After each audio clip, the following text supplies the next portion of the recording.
The Friday Morning Rant contains adult themes, adult humor, adult language, and pretty much that isn't PC will eventually end up on this show at some point or another. So if you can't handle that, then piss off, Jack. You have the wrong podcast. This is the Friday Morning Rant with Shane Halfyard.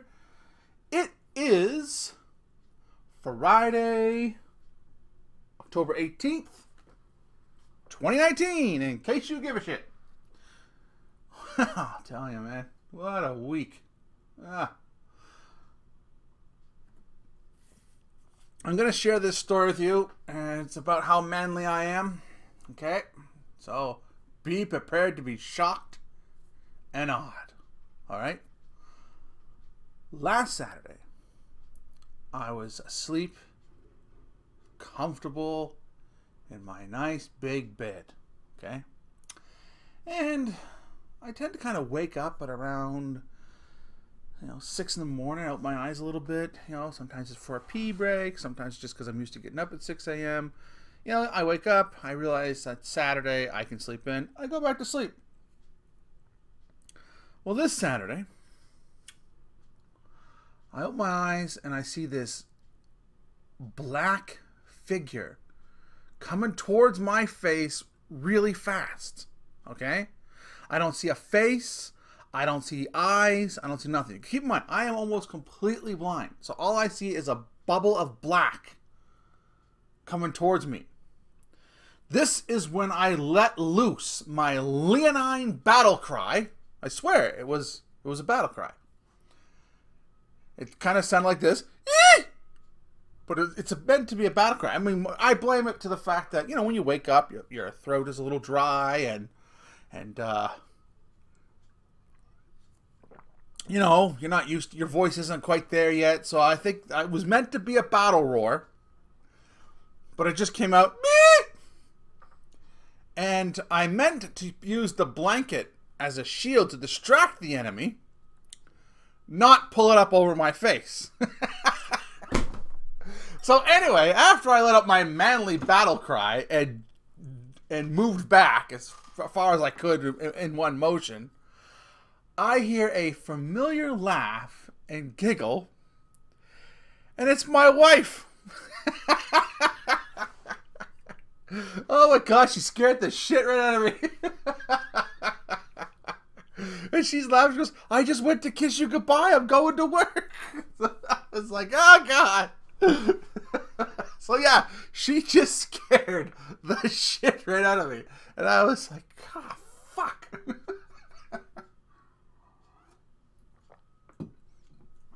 So that was Saturday. So, that's how I started my Saturday of last week. That was, I hope some of you guys believe that was meant to be my battle cry. I tried to convince her of it. She wasn't buying it. But then, I got to thinking later on that day. Because I was telling this story to my parents. We were having Thanksgiving dinner on Sunday. And I said, that was probably the best reaction I could have had at that point. Because usually when something scares me, and if I'm awake, my instinct is to smash it, right? To beat the living hell out of it until it can't come at me anymore. So if I'd have struck out, oh my God, my wife would never let me hear the end of that. So for my sake, it was me backing off and crying like a little schoolgirl was probably the best thing I could have done. So I'm spending time with my youngest daughter, Cassandra. Okay? And she's watching some YouTube videos. And she's watching a lot of these, what they're called Gotcha Life videos. And I guess Gotcha Life is a little drawing program that you can download. And you can make your own little characters. And some people make little shows and they put it on YouTube. And so she's watching that. And there was this song playing. I don't remember the name of it. I don't know it at all. But it's referring to a suicide. And then the little cartoon is referring to a suicide. Now, I have parental blocks. I'm doing all I can. But your kids, no matter what you do to the internet, your kids are going to find ways to shit's going to sneak by, okay? So I look at this, and I said, can you pause that, honey? I said, do you know what this song is about? And she went, yeah, suicide. Like, nonchalantly, suicide. She's 8 years old. She nonchalantly just talked about suicide. And I went, in my mind, fucking internet. So I said, do you know what suicide is? She goes, yeah, it's when you're really sad or really hurt and you kill yourself. And I was like, well, again, fucking internet. So I took this opportunity, and because you got to take your teaching opportunities whenever you can, okay? So I use this as an opportunity to express my views of suicide and express my views of what it is. And I said, you're absolutely right. I said, suicide is when someone is really, really sad or in a lot of pain and they kill themselves. They take their life. Now that means that it can never get better, sweetie. No matter what happens after that, they're dead. They can't get better. Nothing can be better for them. So I said to her, I said, if you ever feel that sad, if you ever feel that depressed or hurt that you want to kill yourself, keep in mind that you have a family that loves you, and you can call me up anytime. You can come to me whenever you're upset, anytime. I said, and I will gladly listen and try to help you. And she goes, okay, Daddy. And then I wanted to make sure she understood something very important. So I said, honey, I need you to understand another thing. I am not the smartest man in the world. When it comes to understanding and reading emotions on people, I sometimes really suck. So if you're upset and you're sad and you're coming to me and I start to brush you off like I don't care, that means I'm not getting the situation. That's when you firmly say, Daddy, I am sad. I need help. Talk to me. And that's when I'll drop everything and do it. Because there's never a point that I don't want to be there for you. That's what I told her. And she just smiled and said, okay, Daddy. And then that's where we left at that. Now, I could have kept on going and going and talking and talking. I had a whole shit of things I wanted to talk about the subject with her. But I feel that at 8 years old, they're not in the mood for a lecture. No one's really is. So that you got to take these little things and make these little statements. And not only do you make those little statements, you stand by those little statements by living them. It's easy to preach how to live a good life, but you need to live that life and do it through actions. And that's a firm belief I have in parenting. Right? I have no problem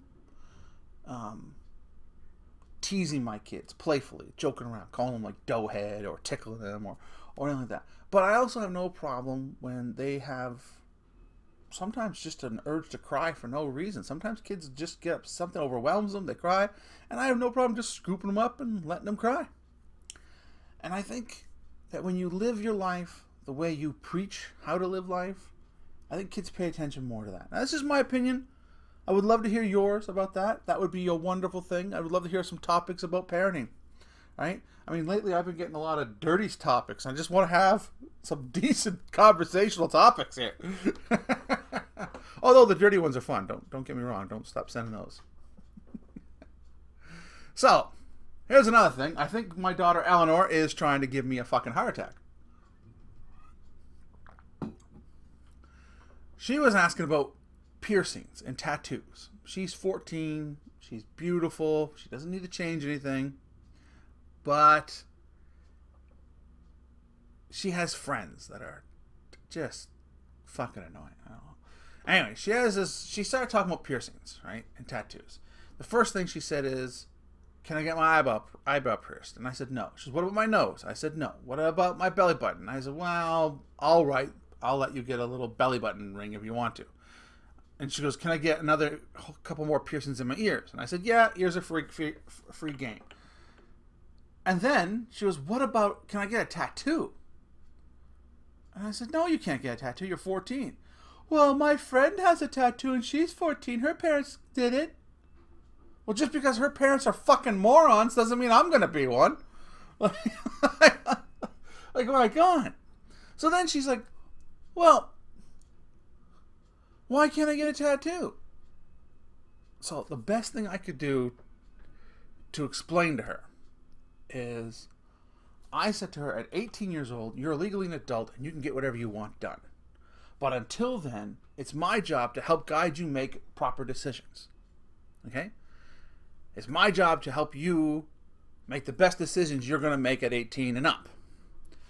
So the reason why I want you to wait to get a tattoo is because the thing you get the tattoo of on your body may not be something you like 20 years from now. Right? I explained to her how I knew this girl in high school who at 16 got a beautiful butterfly tattoo on her breast. And I know this, well, she didn't ask how I do this, but I do this, okay? And it looked hot, it looked sexy. But what I said to her was, I said, and it looked really pretty. But time changes your body. And that beautiful little butterfly might be a gigantic bat by now.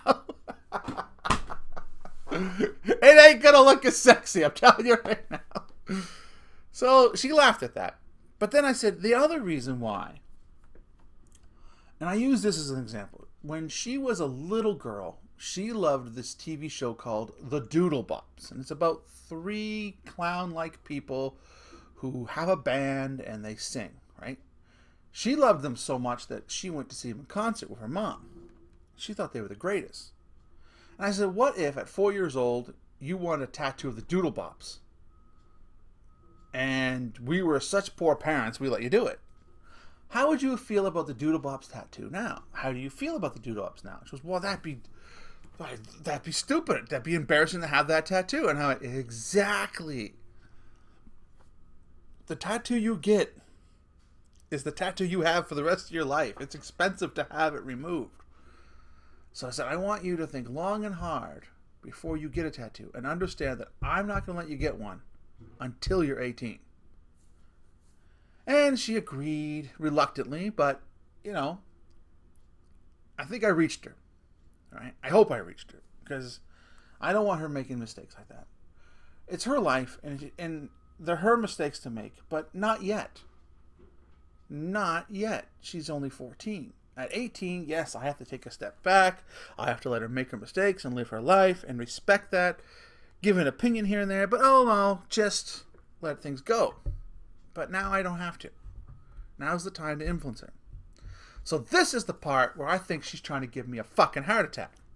She goes, okay, so I'm allowed to get my ears pierced multiple times and allowed to get a belly button ring. She goes, what about a tongue ring? And I narrowed my eyes at her and said, do you know what a tongue ring's for? And she starts giggling and turns away from me. I went, Eleanor, do you know what that tongue ring's fucking for? And she like starts laughing. Why is that funny, Eleanor? And then I thought to myself, fucking internet. Shit. I mean, I never would have. God damn internet.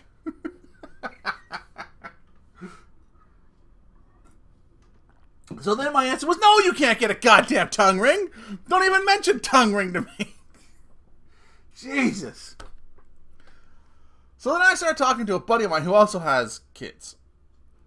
And we both have daughters, right? His daughters are older. Okay? He has a daughter that's 19, and he walked in on her having sex with her boyfriend. Oh, God. I said, well, what did you see? I said, don't go into detail, but like, what act did you see? And he said, well, I saw her on top of him. And I closed the door and I ran because I didn't know what else to do. I got a stiff drink and I didn't want to ever see that again. I just thought, my baby. I said, well, could have been worse.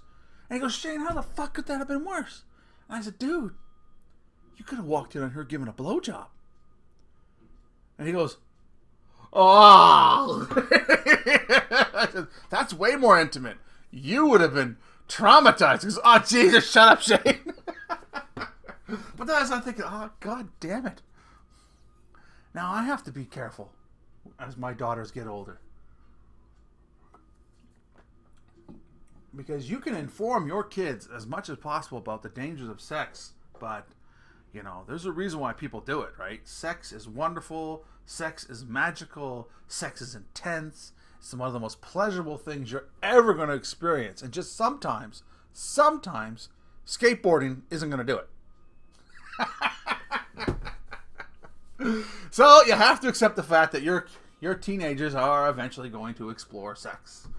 And I don't know how I'm going to bring that up at a topic to my kids. I just... Jesus. Anyway, I have got some emails. I got 2.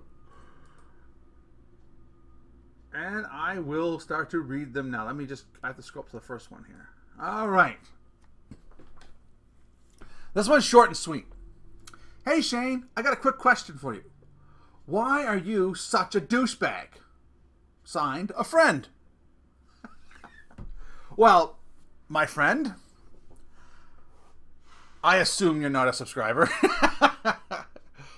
But I think there are 3 factors to my douchebaggery, okay? 1, I was raised by douchebags, okay? I come from a long line of douchebags. So, they took the time to raise me and teach me the ways of the douchebag. With me so far? 2, it goes along with part 1. People taught me how to be a douchebag, okay? I learned by the people I grew up with, on their actions, their mistakes, on how to improve upon my douchebaggery. In fact, out of the half-yard line, I'm willing to bet I am the top douchebag out of all of them. And 3, practice. Lots and lots and lots of practice. I mean, I'm 42 years old, and I probably started practicing my douchebaggery at like 5. So, in short, I am such a douchebag because of 3 things. Nature, nurture, and practice. I hope that helps you, friend. All right, here is my second email. Now, this one I got weeks ago. In fact, I had a discussion about this with a friend of mine / student during training.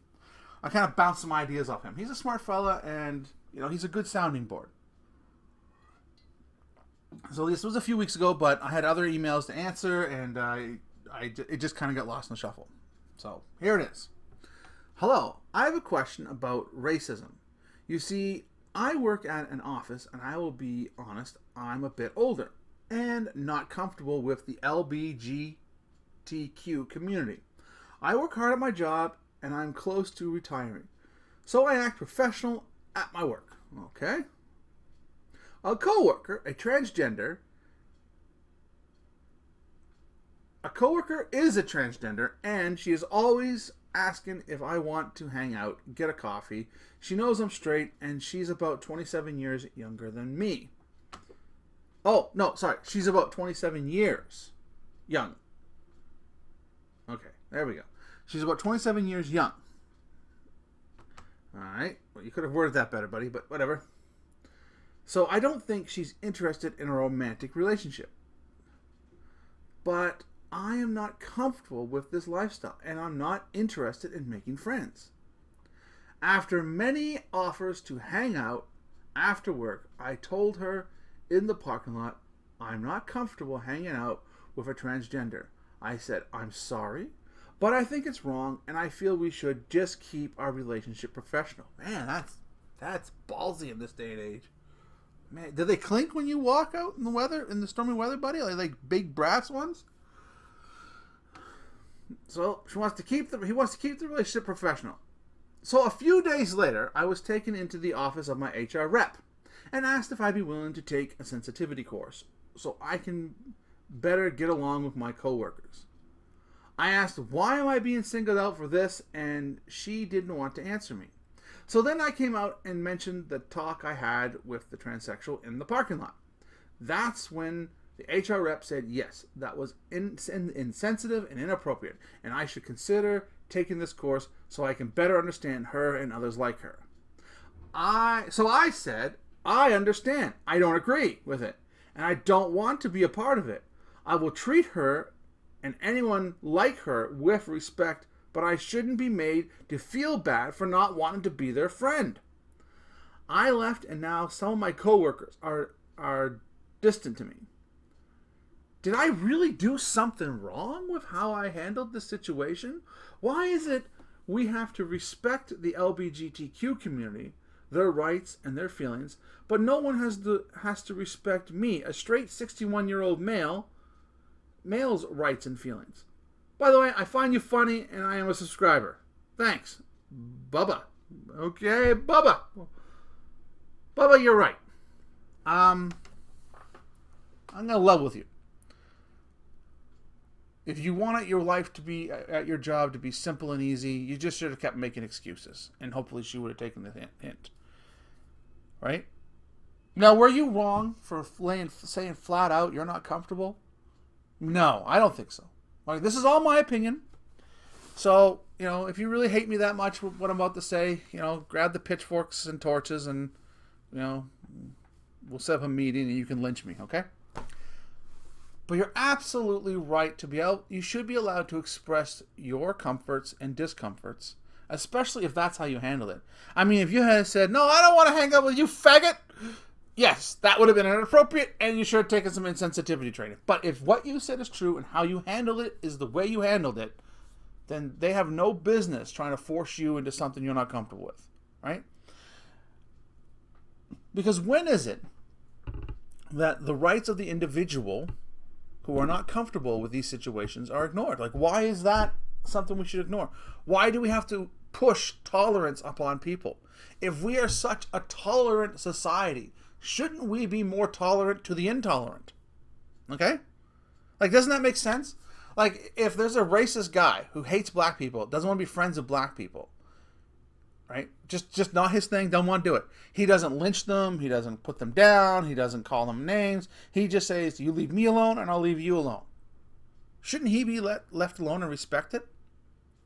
Right? I personally, if someone didn't like me because I'm disabled or that I am of mixed race, right? I would rather them be upfront and say, look, I'm not comfortable being around you, leave me alone. I would rather them do that than look me in the eye and smile and be my best friend and then behind my back call me every name in the book and act like the devil. Okay? I would respect them more if they said, look, I don't like natives and I don't like blind people and you're both, so, this isn't going to work out. I would totally respect that more. But that's not the world we live in.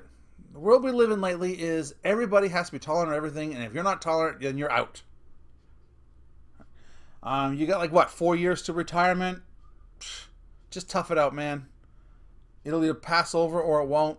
In 4 years, you can go, fuck you, and then walk away. And go into retirement. Now, if they're threatening to fire you for this, I would seek legal help. You haven't mentioned anything like that, but if that comes up, like take this sensitivity training or you're fired, you have a choice. You can take the sensitivity training, do the mouth work and just not give a shit and just do it to get it over with to shut them up. Or you could, seek legal counsel. I personally would seek legal counsel. I think you are right to stand by what you believe in. I think if you handle it as polite and as professional as you said you did, then you did nothing wrong. We as a society have been pushing tolerance upon people for so long that in itself is a form of intolerance, in my opinion.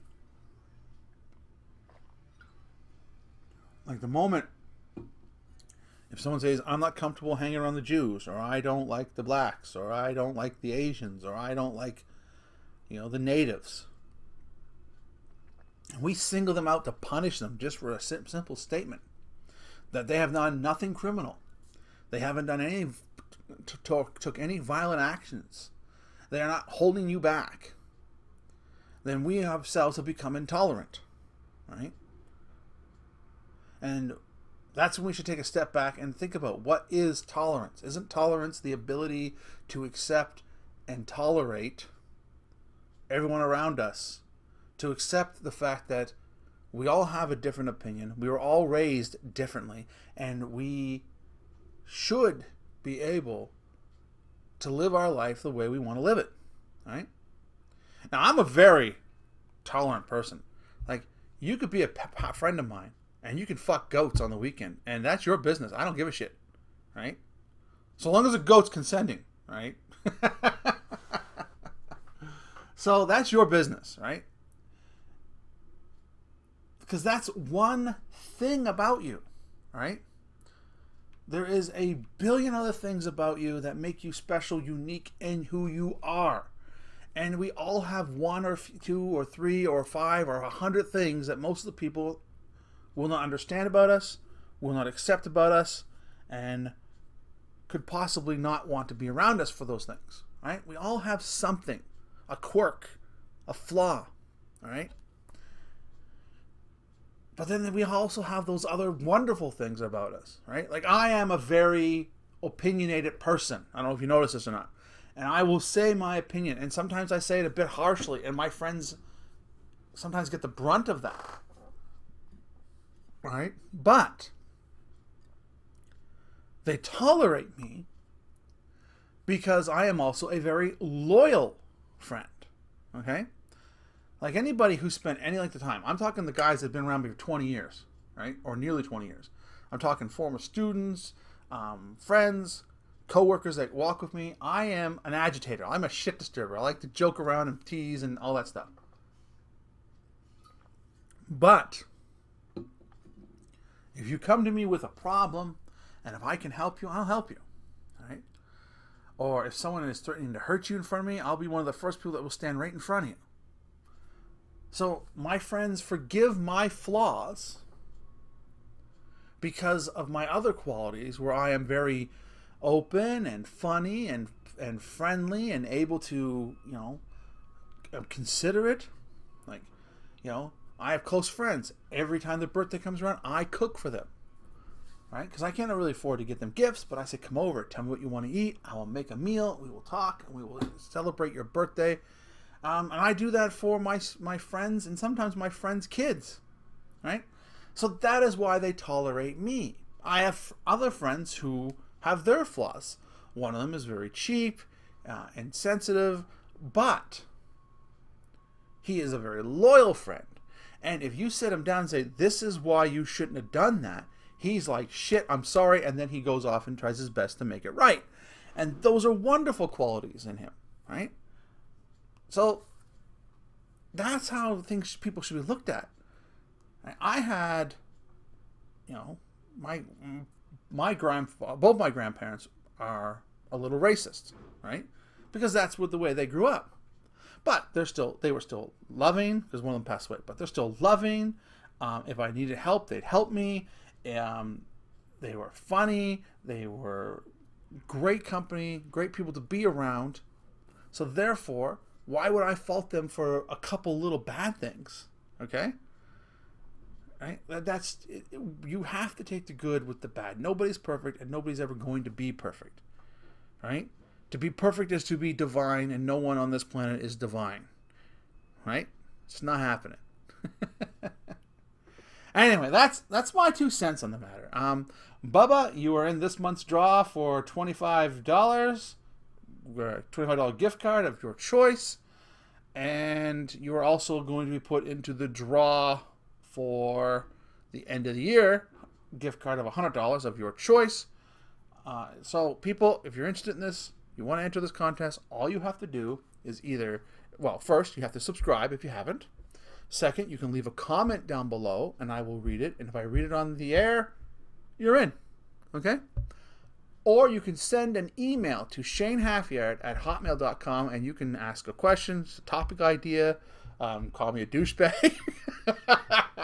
You can do whatever it is you feel you need to do. All right?